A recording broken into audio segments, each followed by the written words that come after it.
ഈ ഒരു വീഡിയോയിൽ നോക്കാൻ പോകുന്നത് പരിസ്ഥിതിയെക്കുറിച്ചാണ്. അപ്പോൾ എന്താണ് പരിസ്ഥിതി എന്നുള്ളതിനെ പറ്റി നോക്കാം.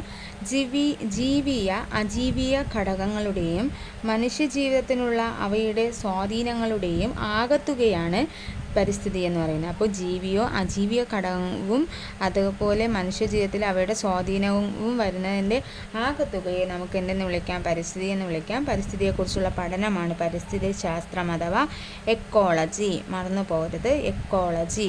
ഈ ഇക്കോളജി എന്ന് പറയുന്ന വാക്ക് ആദ്യമായിട്ട് ഉപയോഗിച്ചത് ആരാണ്? ഏണസ്റ്റ് ഹെയ്ക്കലാണ്. ഏണസ്റ്റ് ഹെയ്ക്കലാണ് ഇക്കോളജി എന്ന് പറയുന്ന പദം ആദ്യമായിട്ട് ഉപയോഗിച്ചത്.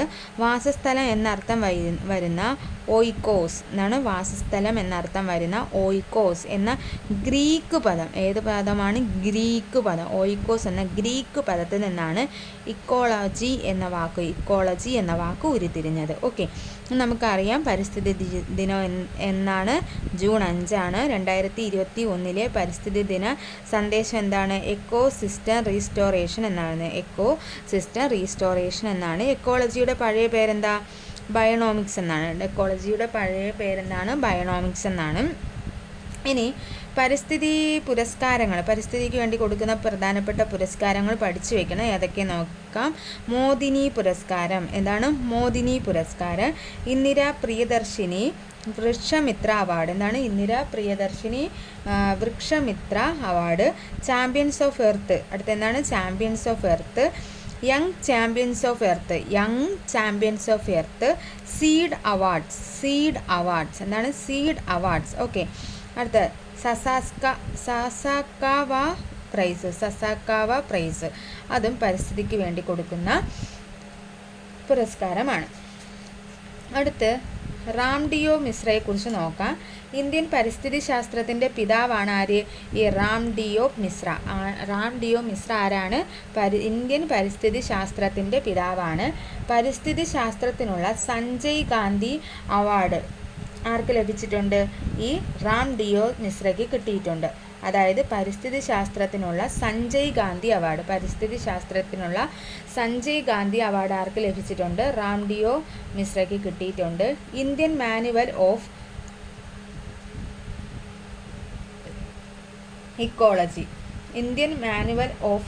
എക്കോളജി എന്നതാണ് അദ്ദേഹത്തിൻ്റെ പുസ്തകത്തിൻ്റെ പേര്. Indian manual of plant ecology എന്നതാണ് ഈ റാംഡിയോ മിശ്രയുടെ പുസ്തകം. ഇന്ത്യയിൽ ആദ്യമായി ഇക്കോളജി പഠനത്തിന് ബിരുദ കോഴ്സ് ആരംഭിച്ചത് റാംഡിയോ മിശ്രയാണ്. റാംഡിയോ മിശ്രയുടെ പരിശ്രമത്തിൻ്റെ ഫലമായി 1972 Indian government national committee for environmental planning and coordination രൂപീകരിച്ചു. ഇത് വന പരിസ്ഥിതി മന്ത്രാലയത്തിൻ്റെ രൂപീകരണത്തിന് വഴിയൊരുക്കുകയും ചെയ്തു. അടുത്തത് പരിസ്ഥിതി സ്നേഹികളുടെ ബൈബിൾ എന്നറിയപ്പെടുന്ന പുസ്തകം ഏതാണ്? നിശബ്ദ വസന്തം അഥവാ സൈലന്റ് സ്പ്രിംഗ് ആണ്. ഓക്കെ, പ്രകൃതി സ്നേഹികളുടെ ബൈബിൾ ഏതാണ്? സൈലന്റ് സ്പ്രിംഗ് അഥവാ നിശബ്ദ വസന്തം എന്നുള്ളതാണ്. ഇത് എഴുതിയത് റേച്ചൽ കഴ്സൺ ആണെന്നുള്ളത് നമുക്കറിയാം. ഇനി ഇതിനകത്ത് പറയുന്ന ഈ പുസ്തകത്തിനകത്ത് പറയുന്ന ഉള്ളടക്കം എന്താണ്?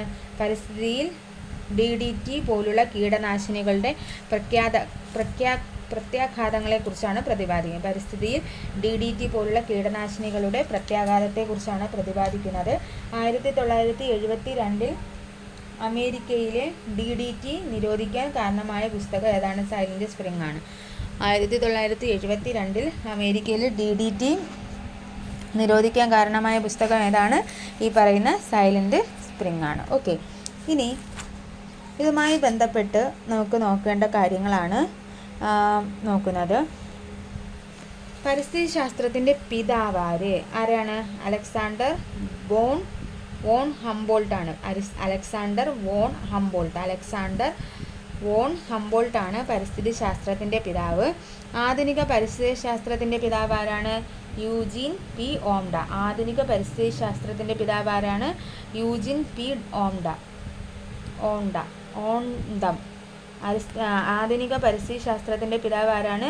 യൂജിൻ പി ഓണ്ടം. ആധുനിക പരിസ്ഥിതി പ്രസ്ഥാനത്തിൻ്റെ മാതാവ് ആരാണ്? Rachel Curzon. ആധുനിക പരിസ്ഥിതി പ്രസ്ഥാനത്തിൻ്റെ മാതാവ്. ആധുനിക പരിസ്ഥിതി പ്രസ്ഥാനത്തിൻ്റെ മാതാവ് ആരാണ്?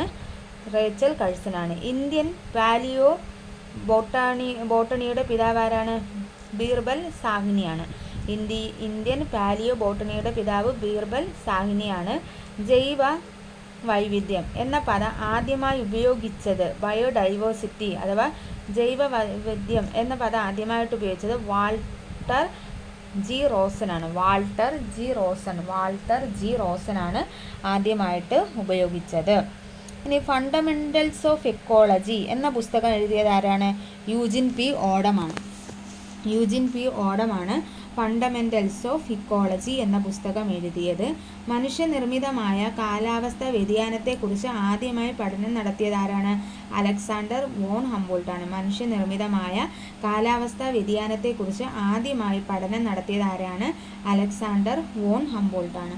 അലക്സാണ്ടർ വോൺ ഹംബോൾട്ടിൻ്റെ പുസ്തകം എന്താണ്?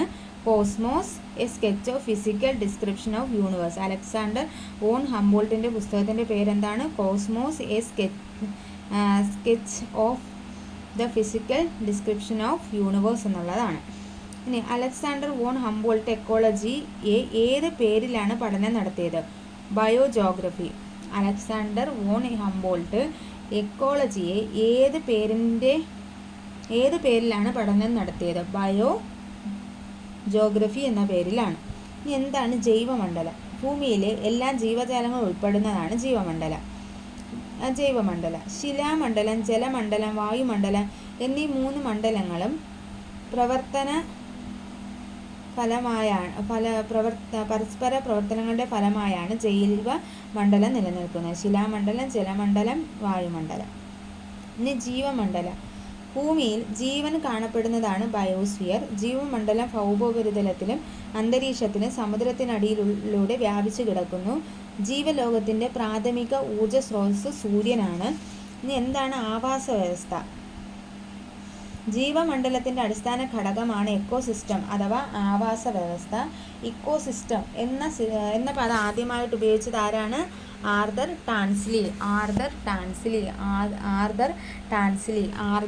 ടാൻസ്ലിയാണ്. ആവാസ വ്യവസ്ഥയിൽ ജീവിയവും അജീവവുമായിട്ടുള്ള ഘടകങ്ങൾ വരുന്നുണ്ട്. ആവാസ വ്യവസ്ഥയിൽ വരുന്ന ജീവിയവും അജീവിയവുമായിട്ടുള്ള ഘടകങ്ങൾ വരുന്നുണ്ട്. അപ്പോൾ ആദ്യം എന്താണ് ജീവിയ ഘടകങ്ങൾ? ഒരു ജീവിയുടെ ചുറ്റുപാടിലും അതിൻ്റെ നിലനിൽപ്പിലും സ്വാധീനം ചെലുത്തുന്ന മറ്റ് ജീവികളും അവയുടെ പ്രശ്നങ്ങളുമാണ് ജീവിയ ഘടകങ്ങൾ. ഉദാഹരണം ജീവികൾ, സസ്യങ്ങൾ, വനങ്ങൾ, മത്സ്യങ്ങൾ, പക്ഷികൾ എന്നിവയാണ്.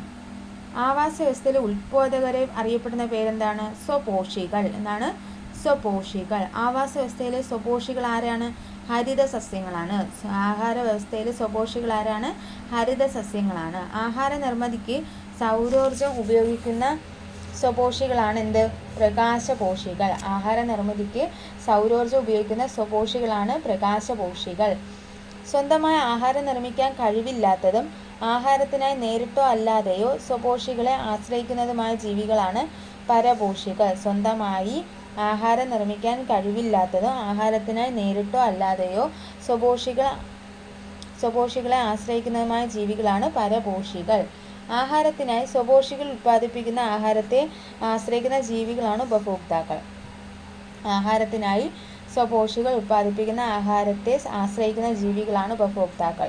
ആഹാരത്തിനായി സ്വപോഷികൾ ഉൽപ്പാദിപ്പിക്കുന്ന ആഹാരത്തെ ആശ്രയിക്കുന്നതാണ് ഉപഭോക്താക്കൾ. സ്വപോഷികളായ സസ്യങ്ങളെ നേരിട്ട് ഭക്ഷിക്കുന്ന ജീവികളാണ് സസ്യഭോജികൾ. സ്വപോഷികളായ സസ്യങ്ങളെ നേരിട്ട് ഭക്ഷിക്കുന്ന ജീവികളാണ്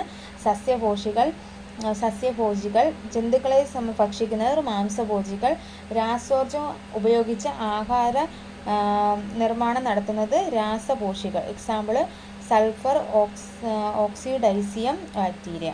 ഇനി അടുത്ത അജീവീയ ഘടകങ്ങൾ നമ്മുടെ ചുറ്റുമുള്ള ജീവനില്ലാത്ത വസ്തുക്കളാണ് അജീവീയ ഘടകങ്ങൾ. ഫോർ എക്സാമ്പിൾ താപനില, ജലം, സൂര്യപ്രകാശം, മണ്ണ് എന്നിവ അജീവീയ ഘടകങ്ങൾക്ക് ഉദാഹരണമാണ്. ഓക്കെ, ഇനി ചില ജീവജാലങ്ങൾക്ക് ഊഷ്മാവിനെ വലിയ വ്യതിയാനങ്ങളെ പോലും ചെറുത്തു നിൽക്കാനും അതിജീവിക്കാനും കഴിയുന്നു. ഇത്തരം ജീവജാലങ്ങളെ അറിയപ്പെടുന്ന പേരാണ് യൂറിതെർമൽ. എന്താണ് യൂറിതെർമൽ? ചില ജീവജാലങ്ങൾക്ക് ഊഷ്മാവിൻ്റെ വലിയ വ്യതിയാനങ്ങളെ പോലും ചെറുത്തു നിൽക്കുവാനും അതിജീവിക്കാനും കഴിയുന്നു. ഇത്തരം ജീവജാലങ്ങളെ യൂറിതെർമൽ എന്നാണ് വിശേഷിപ്പിക്കുന്നത്. എന്നാൽ ബഹുഭൂരിപക്ഷം ജീവികൾക്ക് ഊഷ്മാവിൻ്റെ ചെറിയ വ്യതിയാനങ്ങളെ വ്യത്യസ്ത വ്യതിയാനങ്ങളെ മാത്രമേ ഉൾക്കൊള്ളുവാൻ കഴിയുള്ളൂ. ഇത്തരം ജീവികളാണ് സ്റ്റീനോതെർമൽ. എന്നാൽ ബഹുഭൂരിപക്ഷം ജീവികൾക്കും ഊഷ്മാവിൻ്റെ ചെറിയ വ്യതിയാനങ്ങളെ മാത്രമേ ഉൾക്കൊള്ളുവാൻ കഴിയുള്ളൂ. എന്നാൽ ബഹുഭൂരിപക്ഷം ജീവികൾക്ക് ഊഷ്മാവിൻ്റെ ചെറിയ വ്യതിയാനങ്ങളെ മാത്രമേ ഉൾക്കൊള്ളുവാൻ കഴിയുള്ളൂ. ഇത്തരം ജീവികളാണ് സ്റ്റീനോതെർമൽ. സ്റ്റീനോതെർമൽ. അടുത്തത് ജലമാണ്. ജീവൻ ആദ്യമായി ഉത്ഭവിച്ചത് ജലത്തിലാണ്. ജലമില്ലാതെ ഒരു ജീവന് നിലനിൽക്കാനാവില്ല.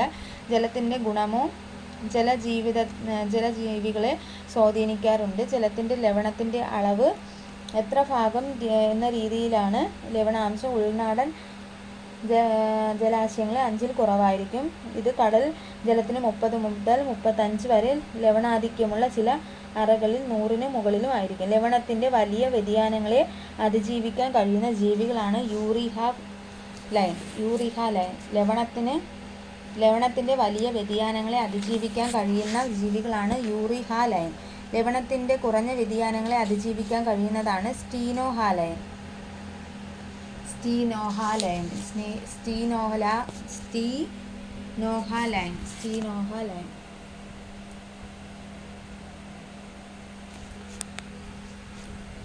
ബാഹ്യ പരിസ്ഥിതി വ്യത്യാസപ്പെടുമ്പോഴും ജീവജാലങ്ങൾ അവയുടെ ആന്തര പരിസ്ഥിതി നിലനിർത്താൻ ശ്രമിക്കുന്ന പ്രക്രിയയാണ് ആന്തര സമസ്ഥിതി. എന്താണ് ആന്തര സമസ്ഥിതി?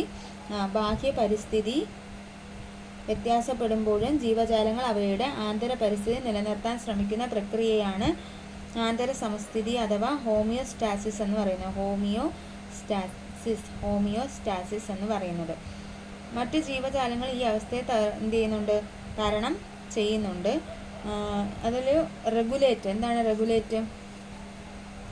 ചില ജീവികൾ അവയുടെ ആന്തര സമസ്ഥിതി ശരീരധർമ്മപരമായ വഴികളിലൂടെ നിലനിർത്തുന്നു. അടുത്തത് കൺഫോം. ബഹുഭൂരിപക്ഷം ജന്തുക്കളും സസ്യങ്ങളും ആന്തര സമസ്ഥിതി സ്ഥിരമായി നിലനിർത്താൻ ശേഷിയുള്ളവയാണ്. അതാണ് കൺഫോം.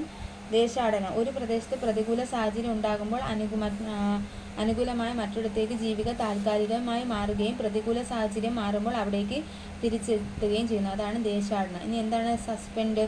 ചില ബാക്ടീരിയകൾ, ഫംഗസുകൾ, താണതര സസ്യങ്ങൾ എന്നിവ പ്രതികൂല കാലാവസ്ഥയെ അതിജീവിക്കാനായി കട്ടിയുള്ള ആവരണത്തോടുള്ള വ്യത്യസ്ത തരത്തിലുള്ള രേണുക്കൾ ഉൽപ്പാദിപ്പിക്കുന്നു. കാലാവസ്ഥ അനുകൂലമാകുമ്പോൾ അവ മുളച്ച് പുതിയ ജീവനായി തീരുന്നു. ഓക്കെ. എന്താണ് ഈ അനുകൂലനങ്ങളെന്ന് പറഞ്ഞാൽ? ഒരു ജീവിക്ക് അതിൻ്റെ ആവാസത്തിൽ നിലനിൽക്കുവാനും പ്രത്യുൽപാദനം നടത്തുവാനും ഉതകുന്ന രീതിയിൽ കാണപ്പെടുന്ന ഏതെങ്കിലും സ്വഭാവ സവിശേഷതകളെ അറിയപ്പെടുന്നതാണ് അനുകൂലനങ്ങളെന്ന് പറയുന്നത്. തണുപ്പുള്ള പ്രദേശത്ത് കാണുന്ന സസ്തനികളിൽ ശരീരത്തിൽ നിന്നുള്ള താപനഷ്ടം കുറയ്ക്കുന്നതിനായി അവയുടെ ചെവികളും കാലുകളും ചെറുതായിരിക്കുന്നു. ഇതിനെ അലൻസ് റൂൾ എന്നാണ് പറയുന്നത്. തണുപ്പുള്ള പ്രദേശത്ത് കാണുന്ന സസ്തനികളിൽ ശരീരത്തിൽ നിന്നുള്ള താപനഷ്ടം കുറയ്ക്കുന്നതിനായി അവയുടെ ചെവികളും കാലുകളും ചെറുതായിരിക്കുന്നു. ഇതിനെ അലൻസ് റൂൾ എന്നാണ് പറയുന്നത്. എന്താണ് സ്ട്രാറ്റിഫിക്കേഷൻ? വ്യത്യസ്ത തലത്തിലുള്ള ജീവവർഗങ്ങളെ ലംബമായി വിന്യസിപ്പിച്ചിരിക്കുന്നതിനെയാണ് സ്ട്രാറ്റിഫിക്കേഷൻ എന്ന് പറയുന്നത്. എന്താണ് സ്ട്രാറ്റിഫിക്കേഷൻ?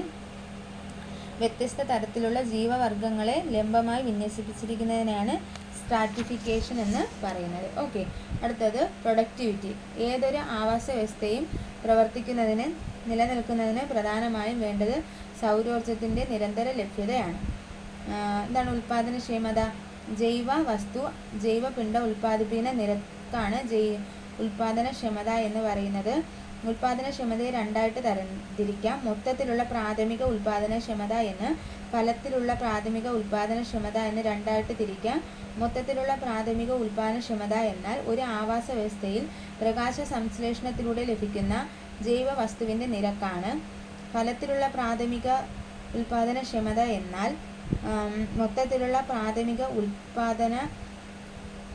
ഉൽപ്പാദനക്ഷമതയിൽ നിന്നും ശ്വസന പ്രക്രിയയ്ക്കായി ഉപയോഗിക്കുന്നത് കുറയ്ക്കുമ്പോൾ ലഭിക്കുന്നതാണ് ഫലത്തിലുള്ള പ്രാഥമിക ഉൽപ്പാദനക്ഷമത എന്ന് പറയുന്നത്. അടുത്ത് ജീർണനം അഥവാ വിഘടനം. എന്താ? സങ്കീർണമായ ജൈവ വസ്തുക്കൾ, വിഘാടകർ, കാർബൺ ഡയോക്സൈഡ്, ജലം, പോഷക ഘടകങ്ങൾ എന്നിവയാക്കി മാറ്റുന്ന പ്രക്രിയയാണ്. ഊർജ്ജപ്രവാഹം എന്താണ്? ആഴത്തിലുള്ള ഹൈഡ്രോ തെർമൽ ആവാസ വ്യവസ്ഥ ഒഴികെയുള്ള എല്ലാ ആവാസ വ്യവസ്ഥകളിലെയും ഊർജ്ജ സ്രോതസ്സ് സൂര്യനാണ്. എല്ലാ ജീവികളും ആഹാരത്തിനായി നേരിട്ടോ അല്ലാതെയോ ആശ്രയിക്കുന്നത് ഉൽപ്പാദകരെയാണ്. അതിനാൽ സൂര്യൻ നിന്ന് ഉൽപ്പാദകരിലേക്കും അവരിൽ നിന്ന് ഉപഭോക്താക്കളിലേക്കും ഊർജ്ജ പ്രവാഹം ഏകദിശയിലേക്കാണ് എന്ത് ചെയ്യുന്നത് നടക്കുന്നത്.